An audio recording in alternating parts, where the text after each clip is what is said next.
ഇന്ന് പകൽ കണ്ട കാര്യമാണ്. യൂത്ത് കോൺഗ്രസിന്റെ സെക്രട്ടേറിയറ്റ് മാർച്ചിൽ തലസ്ഥാനത്ത് തെരുവുയുദ്ധം അരങ്ങേറി.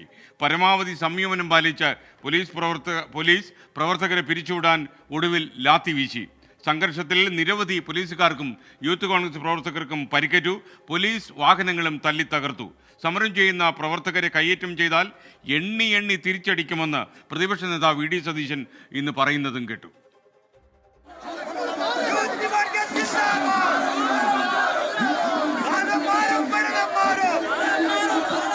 അത്യന്തം നാടകീയവും അസാധാരണവുമായിരുന്നു സെക്രട്ടേറിയറ്റിന് മുന്നിലെ യൂത്ത് കോൺഗ്രസ് സമരവും പോലീസിന്റെ നടപടിയും. പ്രതിപക്ഷ നേതാവ് വി ഡി സതീശൻ നയിച്ച സെക്രട്ടേറിയറ്റ് മാർച്ച് ആരംഭിച്ചപ്പോൾ തന്നെ പ്രവർത്തകർ പ്രകോപിതരായി. വഴിയരികിൽ കണ്ട മുഖ്യമന്ത്രിയുടെയും മന്ത്രിമാരുടെയും നവകേരള സദസ്സിന്റെയും ഫ്ലക്സ് ബോർഡുകൾ അടിച്ചു തകർത്തുകൊണ്ട് മാർച്ച് സെക്രട്ടേറിയറ്റിന് മുന്നിലേക്ക്. പ്രതിഷേധം ഉദ്ഘാടനം ചെയ്യവേ അടിക്ക് തിരിച്ചടിയെന്ന വി ഡി സതീശന്റെ പ്രഖ്യാപനം. പോലീസ് കേസെടുക്കാതെ ഈ ക്രിമിനലുകളെ രക്ഷിക്കാനാണ് പുറപ്പെടുന്നതെങ്കിൽ ഞങ്ങൾ നിയമം കയ്യിലെടുക്കും. ഞങ്ങൾക്കും പറ്റും.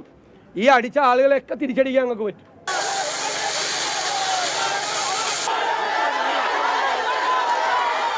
പ്രവർത്തകരെ അഭിസംബോധന ചെയ്ത് വി ഡി സതീശൻ മടങ്ങിയതിനു പിന്നാലെ ബാരിക്കേഡ് തകർക്കാൻ പ്രവർത്തകരുടെ ശ്രമം. പോലീസ് ജലപീരങ്കി പ്രയോഗിച്ചതോടെ പ്രതിരോധവുമായി പ്രവർത്തകർ. പോലീസിന് നേരെ വ്യാപക കല്ലേറും അതിക്രമവും.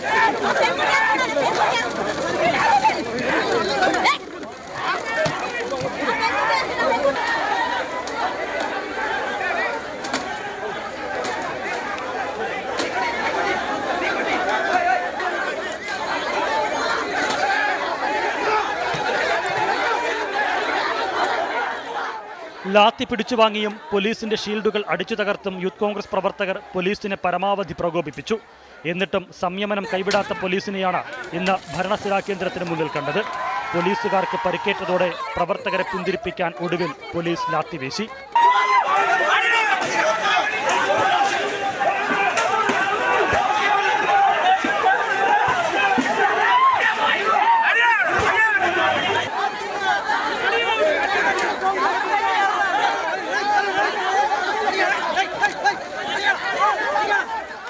വനിതാ പ്രവർത്തകരെ പുരുഷ പോലീസുകാർ കയ്യേറ്റം ചെയ്തെന്നാരോപിച്ച യൂത്ത് കോൺഗ്രസുകാർ വീണ്ടും പോലീസിനെതിരെ തിരിഞ്ഞു. അങ്ങനെ ഞങ്ങളുടെ വനിതാ പ്രവർത്തകരെ തുണിമേ പിടിച്ചിട്ടുള്ള പോലീസുകാരൻ അവന്മാരെ കണ്ടിട്ട് ഇനി ഞങ്ങൾ പോകുന്നുള്ളൂ. അതിനകത്തൊരു തർക്കവും വേണ്ട. SFIക്കാരൻ സമരം ചെയ്യുമ്പോൾ ഒരു സമീപനം ഞങ്ങളുടെ പ്രവർത്തകരെ പിടിച്ചു മാറ്റാൻ വേണ്ടി ഞാൻ പോയത്. പോലീസ് കസ്റ്റഡിയിലെടുത്ത പ്രവർത്തകരെ പലരെയും നേതൃത്വം ബലപ്രയോഗത്തിലൂടെ മോചിപ്പിച്ചു. ഇതിനിടെ പോലീസ് വാഹനങ്ങളും തല്ലിത്തകർത്തു. DCC ആസ്ഥാനത്തെത്തി പ്രവർത്തകരെ കസ്റ്റഡിയിലെടുക്കാൻ പോലീസ് നടത്തിയ ശ്രമം വീണ്ടും സംഘർഷത്തിനിടയാക്കി.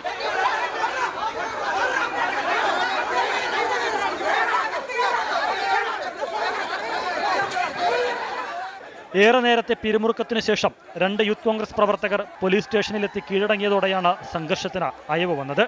നവകേരള സദസ്സ് തലസ്ഥാന ജില്ലയിലേക്ക് കടന്നിരിക്കുകയാണ്.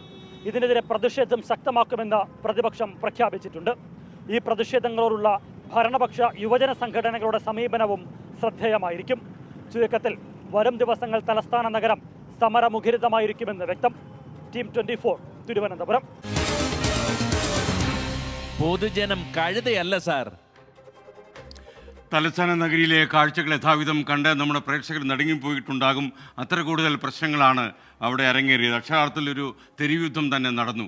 എന്നാൽ ഭാഗ്യമെന്ന് പറയട്ടെ, പോലീസ് അൺയൂഷ്വലായ സംയമനം പാലിച്ചു എന്നതാണ് നേര്. എന്താണ് അതിനെ അവരെ പ്രേരിപ്പിച്ചെന്നറിയില്ല. മുകളിൽ നിന്നൊക്കെയുള്ള നിർദ്ദേശങ്ങളാണോ അതോ ഇനി ആവശ്യത്തിന് പോലീസുകാരില്ല, അതുകൊണ്ട് സമാധാനത്തിൻ്റെ വഴിയാണ് നല്ലത് എന്ന് തോന്നിയത് കൊണ്ടാണോ എന്നറിയില്ല. ക്ഷിപ്രകോപത്തിൽ ലാത്തി വീശുന്ന പോലീസുകാർ വളരെ സമാധാന കാംക്ഷികളായി കണ്ടു. ഈ പകലൊടുങ്ങുമ്പോൾ ഏറ്റവും നല്ല കാര്യമായിട്ട് എനിക്ക് തോന്നിയത് അതാണ്. സെക്രട്ടേറിയറ്റ് നടയിൽ ആളുകൾ അടികൊണ്ട് വീഴുന്ന കാഴ്ച ഒഴിവായത് ഒരുപക്ഷെ പോലീസ് കാണിച്ച സംയമനം തന്നെയാണ് എന്ന് നമ്മൾ പറയണം. ഒരു big salute to Kerala police. Navakerala Sadas നിങ്ങൾക്കറിയാം, തലസ്ഥാന നഗരിയിലേക്ക് പ്രവേശിക്കാൻ മണിക്കൂറുകൾ മാത്രം ബാക്കി നിൽക്കുകയാണ്. ആ സമയത്താണ് യൂത്ത് കോൺഗ്രസ് സെക്രട്ടേറിയറ്റിലേക്ക് മാർച്ച് നടത്തിയതും മാർച്ച് അക്ഷരാർത്ഥത്തിൽ തെരുവ് യുദ്ധത്തിൻ്റെ നിറം നേടിയതും. കരിങ്കൊടി കാണിക്കുന്ന കോൺഗ്രസ് പ്രവർത്തകരെ മർദ്ദിച്ചാൽ അതേ നാണയത്തിൽ തിരിച്ചടിക്കുമെന്ന് നേതാക്കൾ ഇന്ന് വ്യക്തമാക്കുന്നുണ്ടായിരുന്നു. അടിക്കടി, കല്ലിന് കല്ല്, രക്തത്തിന് രക്തം, ഈ രീതിയിലായിരുന്നു നേതാക്കന്മാരുടെ പ്രസംഗം. വളരെ പ്രകോപനപരമായ പ്രസംഗമായിരുന്നു ഇന്ന് കേട്ടത്. അടിക്ക് തിരിച്ചടി എന്ന പ്രതിപക്ഷ നിലപാടിനോട് ജനങ്ങൾക്ക് എന്താണ് പറയാനുള്ളത്? നമുക്ക് നോക്കാം ജനങ്ങളുടെ പ്രതികരണങ്ങൾ. ഇതെല്ലാം അവർ കണ്ടതാണല്ലോ ഇന്നത്തെ പകലിൽ. ഇപ്പോൾ ഒരു കറുത്ത കൊടി കാണിക്കുമ്പോഴത്തേക്കും ഈ രാജാവിനെന്താ ഇത്രമാത്രം ദേഷ്യം? കറുത്ത കൊടി കാണുമ്പോഴത്തേക്കും ഇവരെ ആക്രമിക്കുകയും പ്രതിഷേധിക്കാനുള്ള അവകാശം നിഷേധിക്കുകയും ചെയ്യുക എന്നുള്ളത് അംഗീകരിക്കാൻ പറ്റാത്ത കാര്യം തന്നെയാണ്. മൃഗങ്ങളെപ്പോലും അങ്ങനെ ഒരാൾ ആക്രമിക്കില്ല, മൃഗങ്ങളെപ്പോലും അങ്ങനെ ആക്രമം. അതുകൊണ്ട് തന്നെ അടിക്ക് തിരിച്ചടി തന്നെയാണ്, അതിൽ യാതൊരു സംശയവുമില്ല. എന്തെങ്കിലും പ്രശ്നം വരുമ്പോൾ കാര്യം കൂടി കാണിക്കും. അതിന് മറ്റേ DYFI വിളിച്ചിങ്ങാണ്ട് ഇങ്ങനെ തല്ലണ ആവശ്യമൊന്നുമില്ല. അതടിക്കേണ്ടി വരുമല്ലോ, പോലീസുകാരല്ലേ. DYFI സാധാരണ ജനങ്ങൾ അവരെ സർക്കാർ എന്ന് പറയാൻ മൊത്തം ജനങ്ങളെ സർക്കാരാണ്. DYFI എന്ന് പറഞ്ഞാൽ അവരെ ഒരു പാർട്ടി ബേസിൽ പോകുന്നതാണ്. അപ്പോൾ തിരിച്ചടിക്കേണ്ടി വരും അതിന്. അതുപോലെ തിരിച്ചടിക്കൽ അനുയോജ്യമായ ഇതല്ല. പോലീസ് അവരെ ഡ്യൂട്ടി ചെയ്യല്ലേ, അത് അവർ അതിന് വേണ്ടമാർക്ക് ചെയ്യണം വേണ്ടത്. എല്ലാ പാർട്ടിയിലുള്ളവർക്കും ഒരു എതിരഭിപ്രായമാണ്. ഇപ്പോൾ DYFI ആണെങ്കിലും യൂത്ത് കോൺഗ്രസ് ആണെങ്കിലും അവരുടേതായ ജനങ്ങൾക്ക് വേണ്ടി സപ്പോർട്ട് ചെയ്യാൻ വേണ്ടി അവർ പ്രതികരിക്കണം, അത്രേ ഉള്ളൂ. സനീർ പറപ്പാടൻ പറയുന്നു, ഇന്ന് രാവിലെ SK വന്നപ്പോഴും ഞാൻ സവാള കട്ട് ചെയ്യായിരുന്നു, രാത്രി വന്നപ്പോഴും ഞാൻ സവാള കട്ട് ചെയ്തുകൊണ്ടിരിക്കുന്നു. നിങ്ങൾക്ക് എന്ത് സവാള കട്ട് ചെയ്യുന്നതിനാണോ പണി? നിങ്ങൾ വേറെ മാറ്റി പിടിയാച്ചാനേ. അനിൽകുമാർ പറഞ്ഞു, ഗുഡ് ഈവനിങ് SKN. കേരളത്തിൽ ഓരോ ദിവസവും സംഭവങ്ങൾ കണ്ടാൽ നമ്മുടെ നാട്ടിൽ ഇതൊക്കെ സംഭവിക്കേണ്ടതല്ല എന്ന് തോന്നിപ്പോകുന്നു, പ്രത്യേകിച്ചും ഉത്തരേന്ത്യയിലെയൊക്കെ കാര്യങ്ങൾ കാണുമ്പോൾ. അപ്പോൾ അതുകൊണ്ട് പല ആളുകൾക്കും ഇതിലൊരു വലിയ സങ്കടം തോന്നി എന്നുള്ളതാണ് ഏറ്റവും പ്രധാനപ്പെട്ട കാര്യം. 24 അഞ്ചിന്റെ വജ്രത്തിളക്കം.